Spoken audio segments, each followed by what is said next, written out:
Shalom saudara terkasih di dalam Tuhan Yesus. Tuhan Yesus senantiasa beserta kita di dalam suka maupun dalam duka. Maupun di dalam bulan puasa kita mengambil sikap untuk merendahkan hati mencari wajah Tuhan. Mari kita berdoa untuk terima firman Tuhan.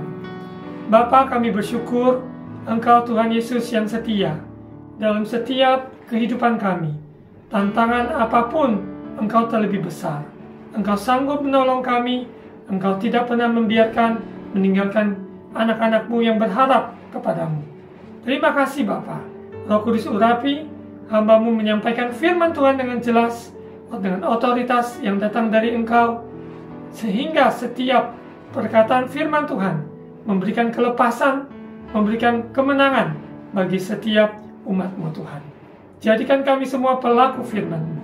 Dalam nama Tuhan Yesus. Amin.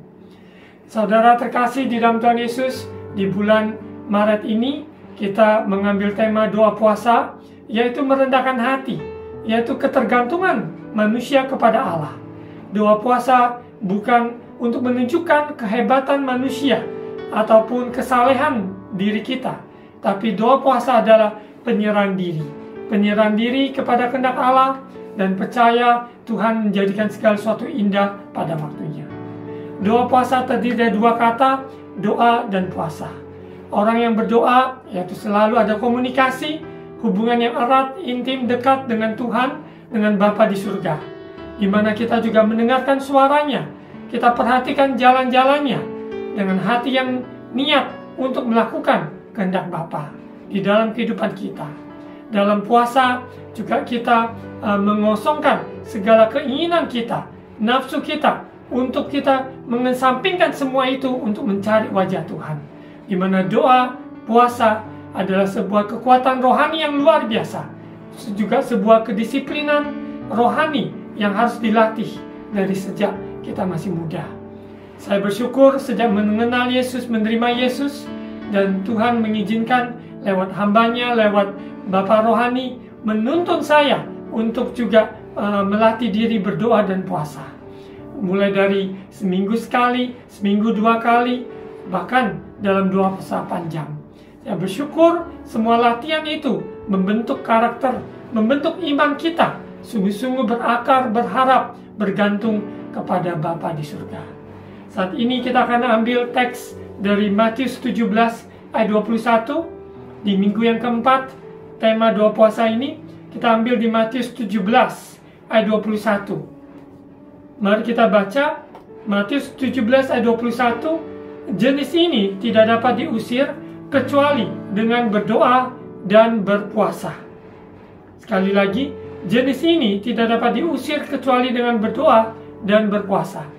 Kita akan membaca konteksnya, di mana ada seorang ayah yang mempunyai anak yang sakit ayan, dan dia datangi Yesus, menyembah pada Yesus, dan memohon kesembuhan, kelepasan bagi anaknya yang sakit.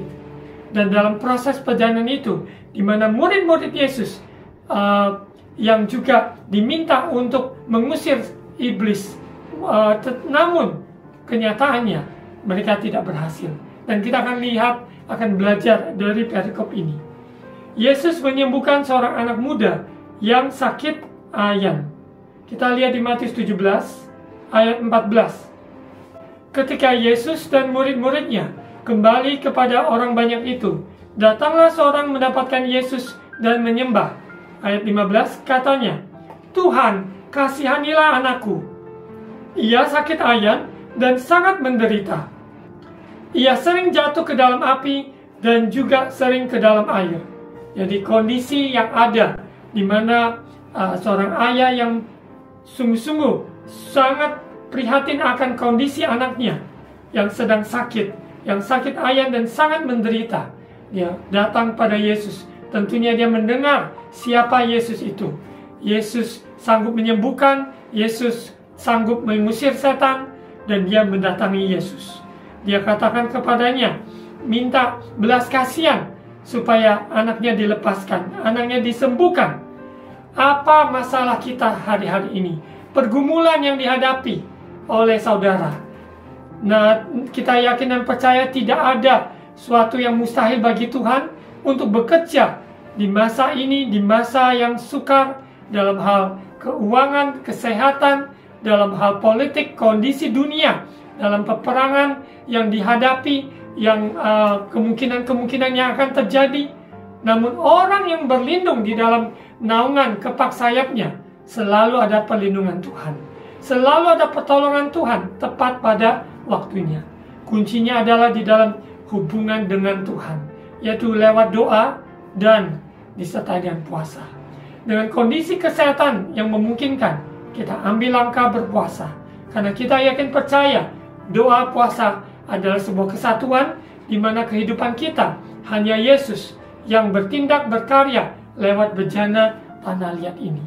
Biarlah anggur baru dicurahkan dalam kirbat kantong kulit yang baru, hati yang baru, bejana yang bersih, bejana yang tulus untuk mencari wajah Tuhan, untuk mengandalkan kekuatan dari rohani. Kita percaya ada hikmat-hikmat Tuhan diberikan bagi saudara yang meminta, mencari, mengetuk. Tuhan menyatakan kuasa Roh Kudus yang menyingkapkan pada kita bagaimana untuk menghadapi laskar yang ada, karena Dia yang berperang menggantikan saudara dan saya. Kita lihat dalam hal ini seorang ayah dengan kondisi anak yang sakit. Dia berkata juga, lanjut ayat 16, "Aku sudah membawanya kepada murid-muridmu, tetapi mereka tidak dapat menyembuhkannya." Ini yang kondisi di mana murid-murid Yesus, sebagai murid-murid Yesus, dilatih, disiapkan dan diutus untuk memberitakan Injil, untuk mengusir setan-setan demi nama Yesus, untuk menyembuhkan orang sakit. Kita yakin percaya, kita bukan hanya sekedar orang percaya, namun kita juga dipanggil sebagai murid-murid Yesus. Murid-murid Yesus berarti kita ada di dalam sekolahnya Tuhan, kita diproses, dibentuk, dilatih, bahkan kita diutus untuk memberitakan Injil, mengusir setan, dan menyembuhkan yang sakit. Kita membawa kabar damai sejahtera di mana di lingkungan keluarga kita, tempat kita bekerja, dimanapun Tuhan tempatkan kita. Kita menjadi terang, menjadi garam, bahkan kita membawa kabar sukacita ini sampai ke ujung dunia. Kita lihat konteks di mana Yesus yang memanggil ke-12 muridnya, begitu pula Dia memanggil kita semua di akhir zaman ini sebagai murid-murid Yesus yang mempunyai telinga mendengar, mempunyai lidah seorang murid, hati yang selalu terbuka, diajar, mau diajar, dibimbing, diarahkan, dituntun, sehingga kita dapat melakukan kehendak dari Bapa di surga. Kita lihat di Lukas pasal 9. Lukas pasal 9 ayat 1 dan 2. Maka Yesus memanggil ke-12 muridnya, lalu memberikan tenaga dan kuasa kepada mereka untuk menguasai setan-setan dan untuk menyembuhkan penyakit-penyakit. Kita perhatikan segala kuasa hanya datang dari Tuhan. Kita pribadi sendiri tidak punya kekuatan kuasa apapun, kecuali apa yang Tuhan percayakan, yaitu kuasa Maha Tinggi, kuasa Roh Kudus, kuasa Allah berkarya bekerja dalam hidup kita. Sehingga apa yang Tuhan perintahkan pada kita untuk mengusir setan, menyembuhkan yang sakit, maka itu terjadi. Orang-orang yang sungguh-sungguh mengikuti jalan Tuhan, seorang murid menjadi seorang murid, maka dia akan dilatih, maupun dalam berkali-kali di dalam perjalanan, kita tumpangan tangan, kita usir setan, kita doakan orang sakit supaya sembuh, kita serahkan hasil kuasa Tuhanlah yang berkarya dan bekerja. Kita adalah alatnya Tuhan untuk menjadi kepanjangan kaki maupun tangan maupun juga hati Tuhan buat jiwa-jiwa yang terhilang, sedang sakit, sedang dalam depresi, sedang di dalam keterikatan, supaya alami kelepasan. Kita lihat di Yesaya pasal 61, di mana kabar keselamatan ini yang datang dari Sion untuk kepada seluruh jiwa-jiwa. Roh Tuhan Allah ada padaku, oleh karena Tuhan telah mengurapi aku. Ia telah mengutus aku untuk menyampaikan kabar baik kepada orang-orang sengsara dan merawat orang-orang yang remuk hati, untuk memberitakan pembebasan kepada orang-orang tawanan dan kepada orang-orang yang terkurung kelepasan dari penjara, kita yakin percaya, inilah tahun Yobel, tahun pembebasan. Tuhan memakai kita untuk memberitakan kabar keselamatan dan tahun pembebasan bagi jiwa-jiwa. Roh Kudus yang mengurapi setiap pribadi.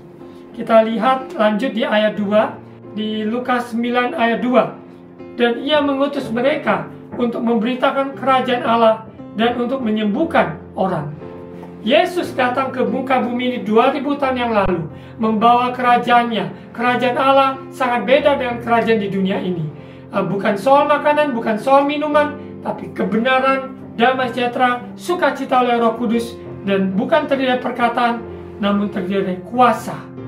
Untuk itu, saudara terkasih, di dalam doa Bapa kami juga disebut, ya Bapa, datanglah kerajaanmu, jadilah kehendakmu di bumi seperti di surga. Sehingga kehadiran kerajaan Yesus, kerajaan Allah, kerajaan surga ada di antara kita. Kita membuka hati menerima Yesus sebagai Tuhan dan Juru Selamat. Dia adalah Raja atas hidup kita. Yesus datang ke bumi untuk mencari dan menyelamatkan yang terhilang. Kita bersyukur yang dahulunya kita tersesat, namun kita sekarang sudah menerima Yesus, sudah ada di dalam jalan kebenaran. Sungguh-sungguh kita pelihara iman kita sampai kedatangan Yesus yang kedua kali. Dan kita akan lihat bagaimana proses murid-murid alami ketika mereka mengusir setan dan tidak berhasil. Kita akan lihat lanjut di ayat yang ke-17. Matius 17 ayat 17. Maka kata Yesus, hai kamu angkatan yang tidak percaya dan yang sesat, berapa lama lagi aku harus tinggal di antara kamu? Berapa lama lagi aku harus sabar terhadap kamu? Bawalah anak itu kemari. Ketika di dalam menghadapi hal ini, di mana murid-muridnya tidak dapat mengusir setan, dan Yesus menegur bahwa kamu angkatan yang tidak percaya, yang sesat, berapa lama lagi aku harus tinggal di antara kamu? Apa yang Yesus sudah ajarkan, perlihatkan, dan Yesus melengkapi dengan kuasa kepada murid-muridnya. Ketika mereka bergantung kepada Tuhan, sesungguhnya mereka sanggup untuk mengusir setan-setan, menyembuhkan yang sakit. Demikian pula kehidupan kita. Bagian kita adalah mempercayai firman Tuhan, serahkan kepada kehendak Tuhan, melangkah, berdoa, memberkati, mengusir setan, menyembuhkan yang sakit. Karena ini adalah kehendak Bapa. Kita lihat di ayat 18, dengan keras Yesus menegur dia, yaitu menegur iblis, lalu keluarlah setan itu daripadanya, dan anak itu pun sembuh seketika itu juga. Di mana dengan keras Yesus menegur anak ini.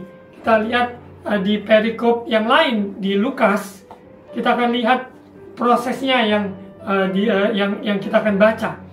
Saudara terkasih, kita lihat di Lukas pasal 9 ayat 39 mengulang sedikit kondisi dari anak tersebut. Sewaktu-waktu ia diserang roh, lalu mendadak ia berteriak, dan roh itu menggoncang-goncangkannya sehingga mulutnya berbusa. Roh itu terus saja menyiksa dia dan hampir-hampir tidak mau meninggalkannya. Roh jahat yang mengikat seseorang tidak mau meninggalkan orang tersebut. Seorang yang terikat maupun roh jahat yang tinggal di dalamnya harus dilepaskan. Karena kalau tidak, maka seseorang tersebut akan menderita seumur hidup karena dikuasai oleh roh jahat, oleh iblis. Lanjut di Lukas 9 ayat 42. Dan ketika anak itu mendekati Yesus, setan itu membantingkannya ke tanah dan menggoncang-goncangnya. Tetapi Yesus menegur roh jahat itu dan keras, dan menyembuhkan anak itu, lalu mengembalikannya kepada ayahnya. Kita lihat iblis datang mencuri, membunuh, membinasakan, untuk menyiksa seseorang. Seseorang tidak perlu hidup di dalam siksaan iblis, karena Yesus pelepas kita. Yesus penolong. Yesus sanggup melepaskan yang terikat maupun dikuasai oleh roh jahat. Sehingga kehidupannya tidak ada sukacita, kehidupannya selalu di dalam depresi, kehidupannya selalu ada di dalam kungkungan kuasa-kuasa kegelapan sehingga pikiran perasaannya yang menjadi dominan, bukan pikiran Kristus, bukan perasaan Kristus, tetapi pikirannya sendiri, perasaannya sendiri yang dikuasai oleh hawa nafsu, oleh roh jahat, sehingga kehidupannya tersiksa. Itu bukan kehendak Tuhan. Kehendak Tuhan adalah supaya setiap orang yang terikat lepas, disembuhkan, dipulihkan, sehingga mereka alami kerajaan Allah di bumi seperti di surga. Mari kita lanjut lihat di ayat 19. Matius 17 ayat 19. Kemudian murid-murid Yesus datang, dan ketika mereka sendirian dengan Dia, bertanyalah mereka, "Mengapa kami tidak dapat mengusir setan itu?" Ia berkata kepada mereka, "Karena kamu kurang percaya. Sebab aku berkata kepadamu, sesungguhnya sekiranya kamu mempunyai iman sebesar biji sesawi saja, kamu dapat berkata kepada gunung ini, pindah dari tempat ini ke sana, maka gunung ini akan pindah, dan takkan ada yang mustahil bagimu." Di dalam kita mengiring Yesus sebagai murid Yesus, bukan hanya sekedar orang percaya, tapi mengikuti jalan-jalannya sebagai murid Yesus. Seringkali kita juga menghadapi kenyataan bahwa ada kurang percaya dalam hidup kita, bahwa Tuhan tidak ada yang mustahil bagi Dia. Kita sudah sering melihat, sering mendengar, namun ketika kita hadapi suatu tantangan, seringkali kita juga kurang percaya. Namun lewat doa puasa, kita serahkan hidup kita, serahkan ketergantungan bahwa Tuhan yang menolong kita, tidak ada yang mustahil bagi Dia. Di mana Yesus juga menyatakan bahwa apabila kamu mempunyai iman sebesar biji sesawi saja, kamu dapat berkata pada gunung ini, pindah dari tempat ini ke sana. Gunung permasalahan apa yang saudara alami? Permasalahan apa yang terlalu sukar? Namun bagi Tuhan tidak ada yang terlalu sukar. Permasalahan apapun, Dia terlebih besar. Dia menghandle, menguasai, berdaulat, dan Dia yang membuka jalan saat tiada jalan. Bagian kita adalah mengikuti arahannya, mengikuti kehendaknya, dan kerelaan hati tunduk kepada firman Tuhan. Setiap hari dalam proses membangun hubungan erat intim dengan Tuhan, lewat firman-Nya, lewat pujian penyembahan, maupun lewat persekutuan dengan orang-orang kudus, kita bersaksi atas apa yang Tuhan sudah kerjakan dalam hidup kita, sehingga orang lain sekitar kita juga mendengar kesaksian kita. Mereka juga iman mereka tertuju kepada Yesus, dan mereka mau menjadi pengikut Yesus. Kita lihat di ayat 21 sebagai ayat kuncinya. Jenis ini tidak dapat diusir kecuali dengan berdoa dan berpuasa.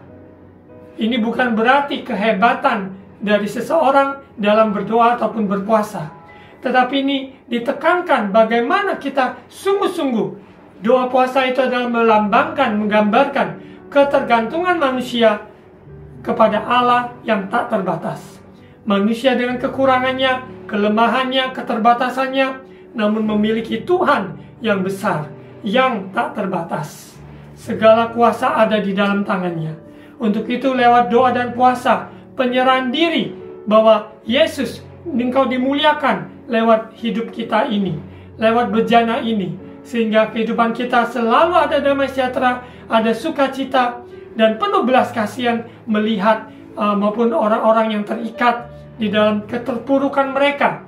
Biarlah tangan kita terulur maupun hati pikiran kita bawakan mereka di dalam doa, dan apabila memungkinkan kita juga datang mengunjungi, kita menguatkan, menasehati, bahkan mendoakan, memberkati, mengusir maupun roh-roh apa yang mengikat mereka di dalam nama Yesus. Karena kuasa Tuhan tak tersembunyi ada atas kehidupan orang percaya, kehidupan murid-murid Yesus yang bergantung sepenuhnya kepada Tuhan. Untuk itu lewat doa puasa ini kita dibentuk, diubahkan. Tidak terasa waktu begitu cepat lewat, sudah di putaran 2, ada di hari yang ke-19 dalam doa puasa, dan kita akan menyambut, yaitu memperingati Paskah, yaitu merayakan kemenangan, di mana yang Tuhan sudah nyatakan Dia bangkit pada hari yang ketiga setelah Dia mati di atas kayu salib. Segala kutuk maut, segala kutuk sakit penyakit telah dipatahkan, karena Dia yang telah memberikan kemenangan mutlak bagi kehidupan kita. Untuk itu saudara terkasih, otoritas kuasa dalam nama Yesus, nama di atas segala nama, atas saudara dan saya yang sungguh-sungguh mempunyai iman, percaya, penyerahan diri kepada Tuhan. Maupun dalam konteks ini, seorang yang sakit ayan maupun jenis ini hanya dapat diusir dengan doa dan berpuasa. Mari kita melangkah, mengambil sikap untuk mencari Tuhan lebih dari sebelum-sebelumnya. Maupun yang berpuasa, ambil kesempatan ini, izinkan Tuhan untuk mengoreksi, untuk memproses, untuk pembersihan, bahkan untuk menyatakan kemuliaannya atas hidup kita. Setiap orang yang doa puasa adalah sesungguhnya konfrontasi dengan iblis. Lawan kita tidak lihat, bukan dengan kasat mata, tapi pemerintah-pemerintah di udara, kuasa-kuasa kegelapan yang ada, si iblis, kita konfrontasi dengan iblis.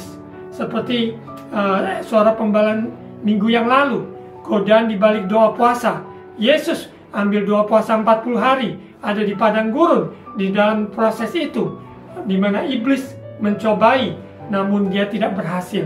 Karena Yesus selalu memegang kebenaran firman Tuhan. Ada tertulis.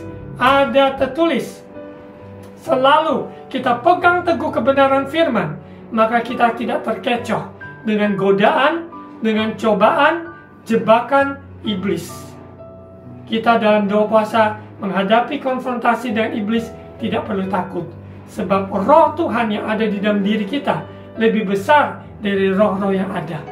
Mari kita doa sungguh-sungguh, percaya Roh Kudus meteraikan firman Tuhan ini, sehingga kita mempunyai belas kasihan seperti Yesus melihat orang yang terikat, supaya kita memberikan kelepasan lewat doa, lewat puasa. Kita usir setan, kita doa dan percaya, sehingga orang-orang tersebut alami kesembuhan dan pemulihan. Mari kita berdoa. Bapa, meteraikan firman Tuhan dalam hidup kami sebagai pengikut-Mu, bukan hanya orang percaya, tapi menjadi murid-murid Yesus yang diproses, dibentuk, karena Engkau mengutus kami untuk menyembuhkan yang sakit, untuk mengusir setan-setan demi nama-Mu. Kuasa-Mu ada atas hidup kami, sehingga yang terikat oleh segala depresi, sakit penyakit, maupun jasmani, jiwa, dilepaskan dalam nama Yesus. Kami percaya, Engkau memberikan kelepasan, penghiburan bagi yang susah hati, yang sedang kesepian. Roh Kudus ada beserta. Terima kasih Bapa. Maupun dalam hal keuangan, tidak ada yang mustahil. Kalau burung pipit di udara saja Tuhan pelihara, Engkau sanggup pelihara umat-Mu yang berharap dan percaya kepadamu Tuhan. Terima kasih Bapa. Baik pekerjaan, usaha, studi, pertumbuhan anak, maupun keluarga harmonis, yang mengalami pemulihan, alami kerajaan Allah di bumi seperti di surga. Terima kasih Bapa. Berkati pemerintah kami Indonesia, berkati juga bangsa negara Indonesia, bahkan bangsa-bangsa di dunia dalam kondisi situasi yang menggentingkan. Namun kami percaya, orang-orang yang berlindung dalam naungan sayap-Mu Tuhan, Engkaulah yang pembela kami, pelindung kami. Terima kasih Bapa, di dalam nama Tuhan Yesus. Amin. Mari saudara terkasih, angkat kedua tangan untuk terima ucapan berkat imam. Tuhan memberkati engkau dan melindungi engkau. Tuhan menyinari engkau dengan wajah-Nya dan memberi engkau kasih karunia. Tuhan menghadapkan wajah-Nya kepadamu dan memberi engkau damai sejahtera. Terimalah berkat kasih karunia dari Allah Bapa, cinta kasih dari Tuhan Yesus, persekutuan dan Allah Roh Kudus menyertai kita sekarang sampai Maranatha, Yesus datang kembali. Di dalam nama Tuhan Yesus. Amin.